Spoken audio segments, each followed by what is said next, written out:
আরে শ্রী, শ্রী কি হলো? কি হলো? কোথায় যাচ্ছ? বসো।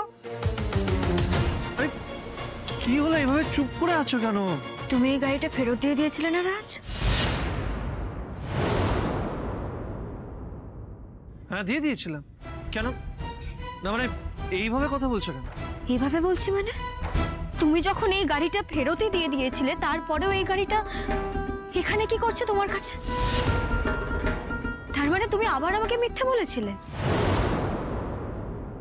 না মানে এইসব কি বলছো তুমি? আমি তোমাকে মিথ্যে কথা কেন বলবো? সত্যি গাড়িটা ফিরিয়ে দিয়েছিলাম। তুমি ফেরত দিয়ে দিয়েছো আর তারপরেও এই গাড়িটা তোমার কাছে কি করে এলো রাজ? এই গাড়িটা কে ড্রাইভ করছে? তুমি তো। বাহ রাজ, একদিকে আমাকে মুখে বলছো যে তুমি এই গাড়িটা ফেরত দিয়ে দিয়েছো, আর অন্যদিকে লুকিয়ে লুকিয়ে এই গাড়িটা ব্যবহার করছো। এর থেকে ভালো ছিল তুমি আমাকে কিছু না বললেই পারতে। শ্রী তুমি আমাকে ভুল বুঝছো। আমি যখন এখানে আসছিলাম তখন বিপাশা ম্যাডাম আমাকে এই গাড়িটা দিলে, মানে এতে অন্যায় কিসের? তুমি বুঝি আজকাল সবকিছু তোমার বিপাশা ম্যাডামকে জানিয়ে করছো? মানে তুমি তোমার ব্যক্তিগত জীবনে কি করবে না করবে, কোথায় যাবে, কার সঙ্গে কথা বলবে, সবটাই উনি জানেন, তাই না? মানে শ্রী তুমি আজব কথা বলছো, জানো তো? আমি বুঝতে পারছি না তুমি কি বলছো। তুমি যখন কল করেছিলে তখন আমি একটা মিটিং এ ছিলাম। সে দিল্লির ক্লায়েন্টরা ছিল, বিপাশা ম্যাডামও ছিল। তুমি যেভাবে আমাকে ফোনে কথাগুলো বললেন আমি ঘাবড়ে গেছিলাম। সেই জন্যই বিপাশা ম্যাডাম আমাকে দয়া করে এই গাড়ির চাবিটা তোমাকে ধরিয়ে দিলেন, আর তুমিও সেটা হাসি মুখে নিয়ে চলে এলে। দাঁড়া শ্রী, এসব কি বলছো তুমি? যে কোনো সুস্থ মস্তিষ্কর মানুষ এটাই করতো, আমিও ওইখানে হলে এটাই করতাম আমি, আর তুমি এসব বলছো? আচ্ছা শ্রী, তুমি বুঝতে পারছো না এটা একটা ইমার্জেন্সি সিচুয়েশন ছিল। ওরকম একটা সিচুয়েশনে কি আমি ক্যাব বুক করতাম? আরো দেরি হয়ে যেত, বোঝার চেষ্টা করো। এই সহজ ব্যাপারে না তুমি প্যাচ করছো। হ্যাঁ শ্রী, প্যাচ করছো তুমি। মানে এটাই বুঝতে পারছি না যে বিপাশা ম্যাডামকে নিয়ে তোমার কিসের এত প্রবলেম। তুমি কি জানো বিপাশা ম্যাডাম কি করেছিলেন? এই সব কিছু জানার পর উনি পুলিশকে ইনফর্ম করার চেষ্টা করছিলেন। আমাকে বললেন যে কাউকে নিয়ে এখানে আসতে, কিন্তু আমি সবটা বারণ করেছি। থ্যাংক ইউ সো মাচ রাজ, আমি ধন্য হয়ে গেলাম। আমার না এখানে এইভাবে রাস্তায় দাঁড়িয়ে ঝগড়া করতে একদম ভালো লাগছে না, বিশ্বাস করো। আমি একটা ক্যাব বুক করছি, আমি চলে যাচ্ছি। দাঁড়াও তো, একদম না। এই গাড়িটা নিয়ে তোমার এত প্রবলেম কিসে? শ্রী প্লিজ এসব কথা ছাড়ো, দয়া করে গাড়িতে বসো, বাড়ি যাই, বাড়ি গিয়ে বাকি কথা। আমি এই গাড়িতে উঠবো না রাজ, তুমি একা যাও, আমার কারোর ফেভার লাগবে না। আমি একা যাব না শ্রী, এত রাতে তোমাকে বিপদে ফেলে আমি কোথাও যাব না, আর এটাই ফাইনাল। আচ্ছা শ্রী, আমি তোমার কথা দিচ্ছি, এরপর এমার্জেন্সিতেও আমি এই গাড়িটা ইউজ করব না। কেন যে আমি গাড়িটা নিলাম আমার আগেই বারণ করে দেবো উচিত ছিল। এই কথাটা নিয়ে এত বেশি ভেবো না রাজ, আমিও তোমাকে কথা দিচ্ছি, আজকের পর আর কোনোদিনও কোনো বিপদে আমি ডাকবো না তোমাকে। আজকের মতো অন্যায় আমি আর কোনোদিনও করবো না রাজ। এই শ্রী প্লিজ, প্লিজ এরকম করো না প্লিজ। আমি অনুরোধ করছি এখন গাড়িতে বসো, বাকি কথা আমরা বাড়ি গিয়ে বলবো। এবার চলো প্লিজ, প্লিজ শ্রী, প্লিজ এসো এসো। শ্রী শ্রী প্লিজ, প্লিজ এসো, প্লিজ প্লিজ, আর রাগ করো না প্লিজ, এসো বলছো।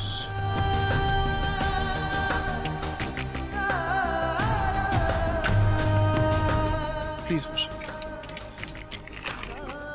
বসো প্লিজ, প্লিজ বসো।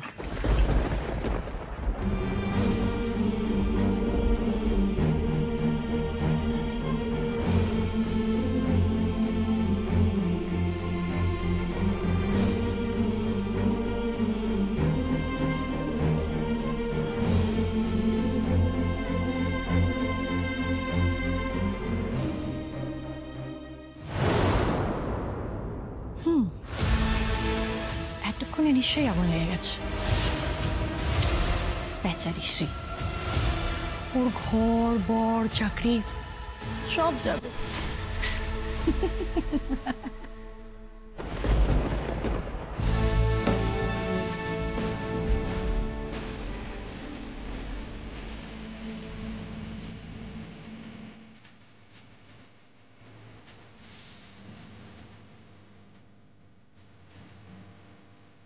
তুমি বড্ড দূরের হয়ে যাচ্ছ সু। আমি যত চেষ্টা করছি তোমার মনের মতো হতে, তুমি তত আমাকে ভুল বুঝছো। আমি জানি না তুমি আমাকে বুঝতে পারছো না কেন। তোমাকে আমি বুঝি রাজ, তুমি আমাকে বুঝতে পারছো না। আমি কেন তোমায় বারণ করছি তুমি কেন সেটা বুঝতে পারছো না রাজ। বিপাশা একটা খেলা খেলছেন, আমি সে ব্যাপারে নিশ্চিত, কিন্তু তুমি তো সেটা কিছুতেই বুঝতে পারছো না।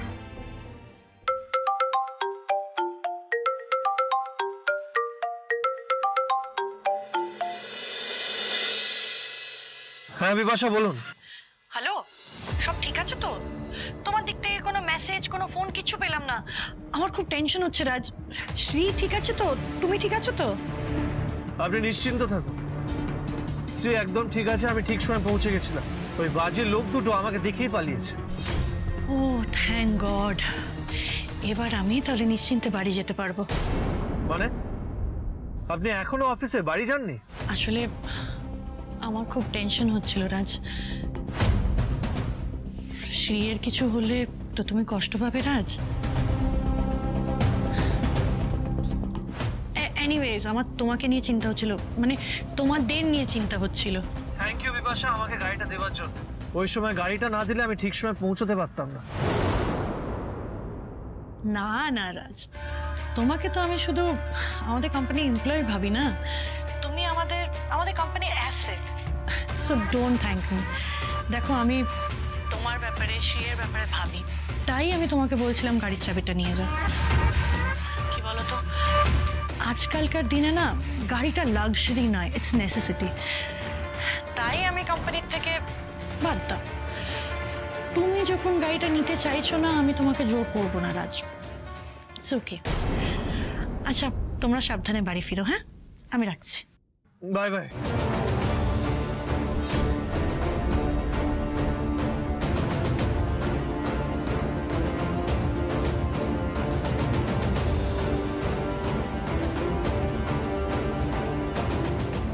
আগুনটা আমি লাগিয়ে দিয়েছি, এবার এই আগুনটা দাউ দাউ করে জ্বলবে আর ফুলকি উঠবে। আর এই ফুলকিতে শ্রীয়ের সংসার ছড়খড় হয়ে যাবে। আর শ্রী, তুমি কিচ্ছু করতে পারবে না, কিচ্ছু।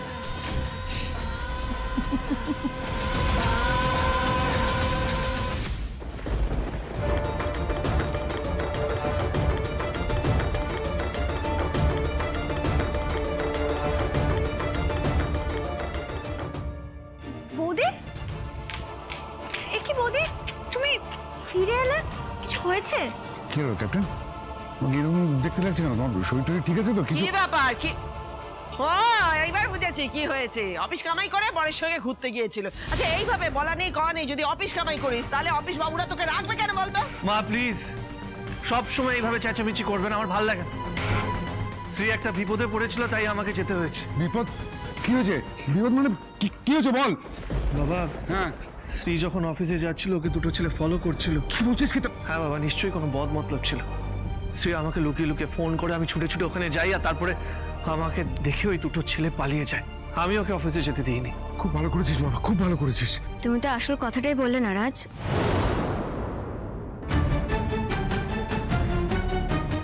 যে বিপাশা ম্যাডামের দয়াতে ভাগ্যিস উনি তোমাকে গাড়িটা দিয়েছিলেন, তাই তুমি আমাকে বাঁচাতে পেরেছো। উনি আজ না থাকলে আমার সত্যি অনেক বড় ক্ষতি হয়ে যেত। হ্যাঁ, ক্ষতি হয়ে যেত শ্রী, ক্ষতি হয়ে যেত। আজকে যদি আমি ঠিক সময় গাড়িটা না পেতাম, তাহলে ঠিক সময় তোমার কাছে পৌঁছতে পারতাম না, বড় কোনো দুর্ঘটনা হতে পারত। তোমাকে মানতে হবে যে বিপাশা ম্যাডাম ঠিক সময় গাড়ি দিয়েছেন বলেই। আসলে তোমাকে এসব বলে না লাভ নেই, আমি ওপরে যাই। আর কি হয়েছে বাবা বল না আমাকে। তুই আমাকে, আরে তুই বা কিরকম মেয়ে? হ্যাঁ, তুই বিপদে পড়েছিলিস, তোর বর এসে বাঁচালো, সে নিয়ে তোর মাথা ব্যথা নেই। তোর মাথা ব্যথা হচ্ছে বিপাশা ম্যাডাম কেন গাড়িটা পাঠালো। পেয়েছিলিস আমার ছেলের মতো সরল ছেলে, না হলে তোকে না অন্য কেউ হলে একেবারে হারে হারে বুঝিয়ে দিত। সুমা, একটু চুপ করো তুমি। কেন স্বামী স্ত্রীর ঝগড়ার মধ্যে তুমি ঢুকছো? এই রাজ, যা করে যা, যা ওপরে গিয়ে কথা বলতো না, যা। বাবা, হ্যাঁ, আমায় ক্ষমা করবেন বাবা, আমার ভুল হয়ে গেছে। আমি সত্যি এভাবে সবার সামনে এই কথাগুলো বলতে চাইনি। আমি আর সহ্য করতে পারছি না বাবা, তাই এভাবে সবার সামনে মনের কথাগুলো বলে ফেললাম। ক্ষমা করবেন আমাকে। দাঁড়াও শ্রী,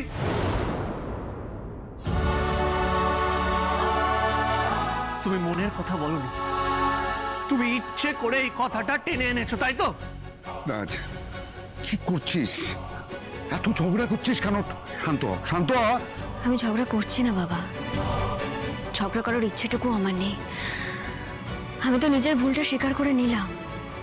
রাজ, তুমি না পারলে আমাকে ক্ষমা করে দিও প্লিজ। আমি ঠিক করেছি আমি কাল নিজে বিপাশা ম্যাডামকে সকালে ফোন করে ধন্যবাদ জানাবো, আর আমি বলবো ম্যাডাম আমি না আপনার কাছে কৃতজ্ঞ, আপনি ভাগ্যেশ রাজকে প্লিজ শ্রী, প্লিজ দাঁড়াও, এইভাবে পেঁচিয়ে পেঁচিয়ে আমার সাথে কথা বলবে না, যা বলার সোজাসুজি বলবে। জানো তো, আমার প্রথম দিন থেকে আমি তোমার সব জেদ প্রশ্রয় দিয়েছি, আমার ভুল। আর শোনো, তোমার কি মনে হয়? তোমার মনে হয় যে জিনিসপত্র, গাড়ি সবকিছু আমি দয়াতে পেয়েছি? সেটা ভুল শ্রী। আমি নিজের যোগ্যতার জন্য পেয়েছি, যোগ্যতার জন্য, এটা তোমাকে বুঝতে হবে। একদম ঠিক কথা বলেছিস। হ্যাঁ, আচ্ছা, ওই বিপাশা ম্যাডামের কাছ থেকে তুই গাড়িটা ফেরত করে এনেছিস তো খুব ভালো করেছিস, আমার ছেলের মতো কাজ করেছিস একেবারে। তোমার তো কাজ হয়ে গেছে রাজ, তাহলে কাল গিয়ে গাড়িটা ফেরত দিয়ে এসো। কেন রে? হ্যাঁ, কেন? গাড়িটাও কেন ফেরত দিয়ে আসবে শুনলি না? গাড়িটাও নিজের যোগ্যতায় পেয়েছে, তোর কথায় কেন ফেরত করে আসবে? আর তুই কি মহারানি নাকি যে তো সব আদেশ শুনতে হবে? রাজ, তোমার কাছে আমার একটাই অনুরোধ রাজ, পারলে কাল গাড়িটা তুমি ফেরত দিয়ে এসো, তাহলে আমি বুঝবো যে নির্লোভ ছেলেটাকে আমি চিনতাম সে একটু বদলায়নি, একই রকম আছে।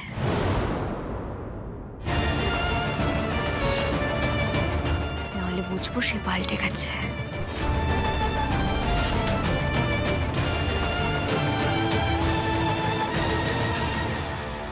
কি বললে শ্রী? কি বললে তুমি? আমি লোভী? আমি শ্রী, আমি লোভী না। হ্যাঁ, আরেকটা কথা শুনে রাখো, এরপর থেকে আমি তোমার কোনো কথা শুনবো না। একদম ঠিক বলছিস বাবা।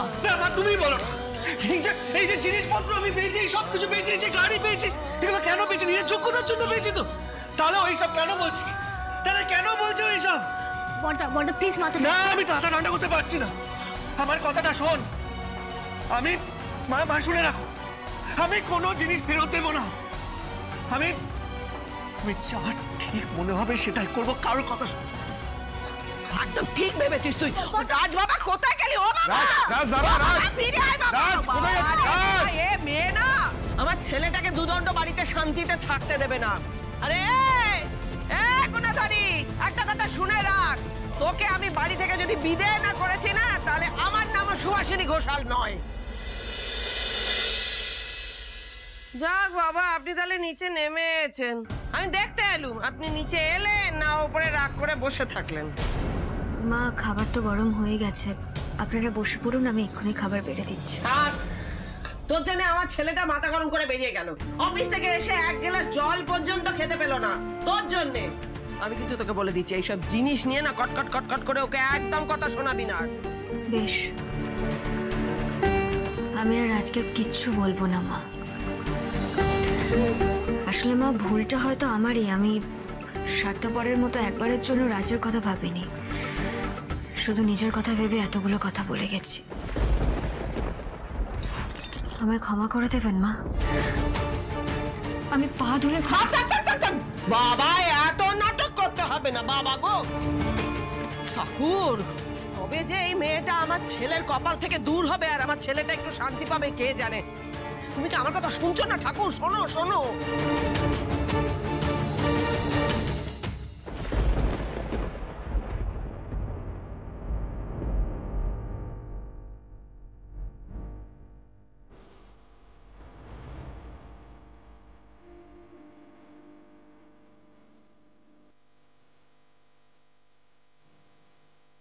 মহারাজ, একদিকে আমাকে মুখে বলছো যে তুমি এই গাড়িটা ফেরত দিয়ে দিয়েছো, আর অন্যদিকে লুকিয়ে লুকিয়ে গাড়িটা ব্যবহার করছো। এর থেকে ভালো ছিল তুমি আমাকে কিছু না বললেই পারতে। তুমি বুঝি আজকাল সবকিছু তোমার বিপাশা ম্যাডামকে জানিয়ে করছো। তোমার কাছে আমার একটাই অনুরোধ রাজ, পারলে কাল গাড়িটা তুমি ফেরত দিয়ে এসো, তাহলে আমি বুঝবো যে নীলোর ছেলেটাকে আমি চিনতাম সে একটু বদলায়নি,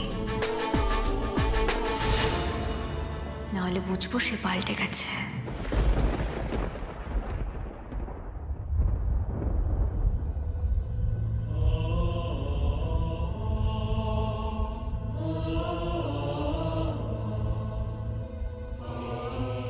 কেন এত সহজে সবকিছু পাল্টে যাচ্ছে শ্রী?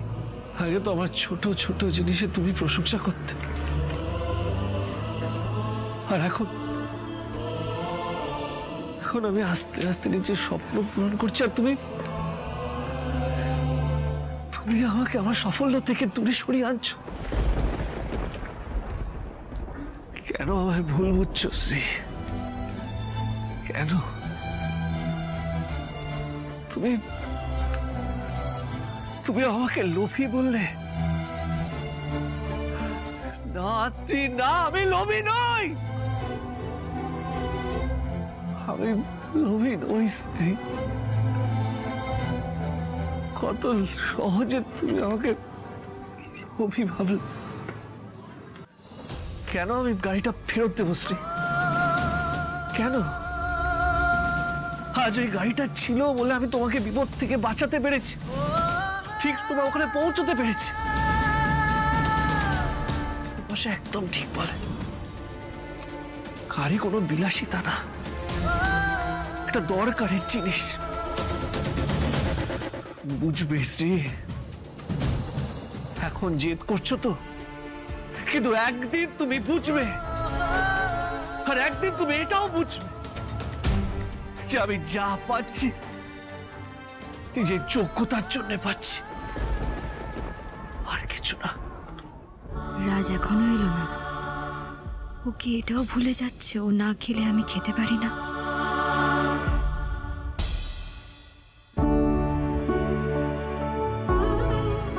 আচ্ছা, এভাবে রাগ করে থাকলে কি কোনো লাভ হবে? হ্যাঁ চলো খাবে, চলো আমি খাবার বেড়ে দিচ্ছি, চলো।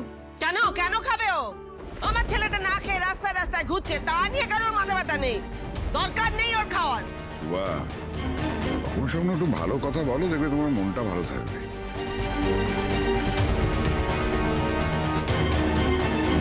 ক্যাপ্টেন, তুমি খেয়ে নাও ক্যাপ্টেন। রাজের জন্য ওয়েট করো না, এটা ওর ছোটবেলাকার অভ্যেস ক্যাপ্টেন।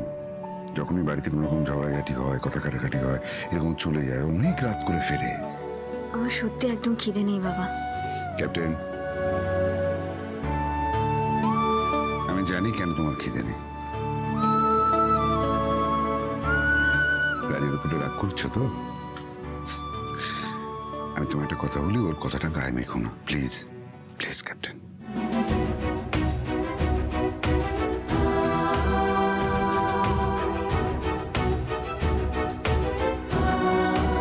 তুমি কি হলো বলতো? কার নজর পড়লো? রাজশ্রী সম্পর্কের উপর? জানি না বাবা, দাদা আর বৌদিকে এভাবে দেখতে আমার একদম ভালো লাগছে না। ভগবানের কাছে প্রার্থনা করি ওদের মধ্যে যেন সবকিছু ঠিক হয়ে যাক। সেই যেন হয় মা।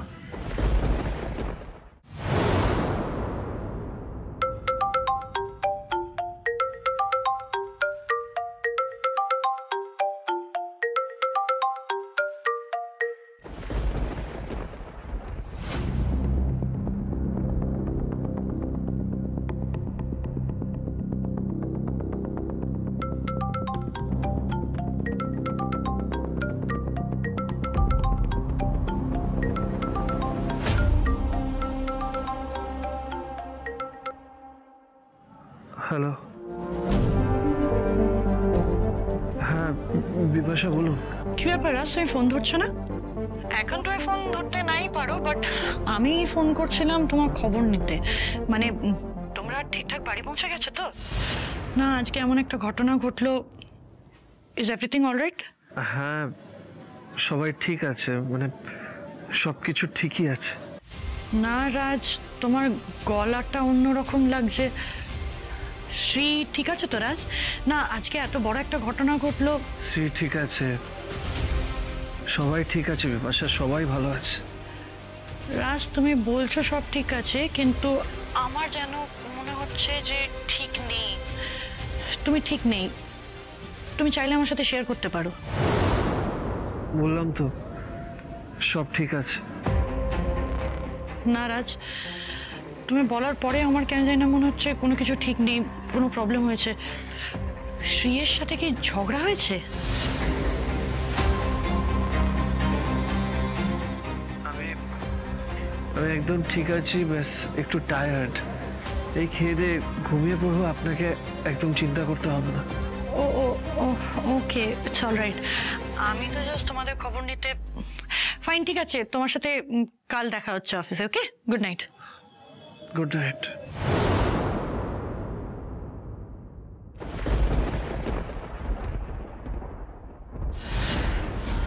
তুমি যতই লুকানোর চেষ্টা করো রাজ,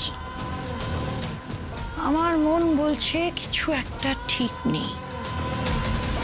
But that's good. এটাই তো আমি চাই। ঠিক না থাকার জন্যই তো এত কিছুর আয়োজন।